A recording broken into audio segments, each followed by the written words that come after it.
भारत ने अभी जो किया है वह अविश्वसनीय है।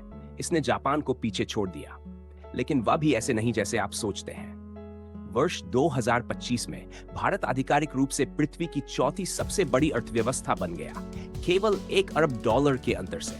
हाँ, 1 अरब। वैश्विक सकल घरेलू उत्पाद के संदर्भ में यह रेगिस्तान में रेत का एक कण ढूंढने जैसा है। लेकिन यह केवल आंकड़ों की लड़ाई नहीं है, यह 50 वर्षों की दो पूरी तरह से अलग राहों की कहानी है। एक ओर एक वित्तहोती राष्ट्र है जो मुद्रास्फीति के बजाय मूल्य घटने से जूझ रहा है, और दूसरी ओर एक युवा, अव्यवस्थित लेकिन तीव्र विकासशील इंजन। लेकिन ठहरिए, अब बात अजीब होने वाली है। जापान में 30 वर्ष से कम उम्र के लोग कम हैं, जितने भारत में इंजीनियर हैं। भारत की आर्थिक चढ़ाई कोई संयोग नहीं है, ये 5 शांत क्रांतियों का परिणाम है।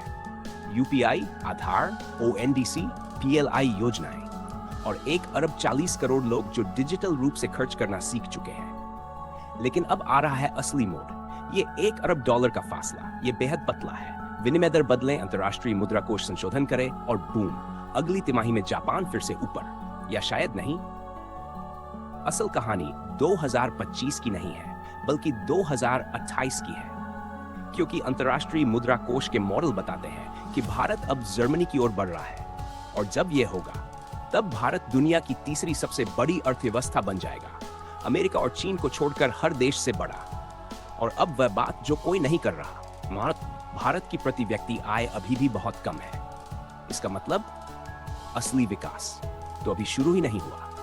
तो अब सवाल यह है, अगर भारत ने यह सब 20वीं सदी के इंजन से किया, तो 21वीं सदी की पूरी रफ्तार से क्या होगा?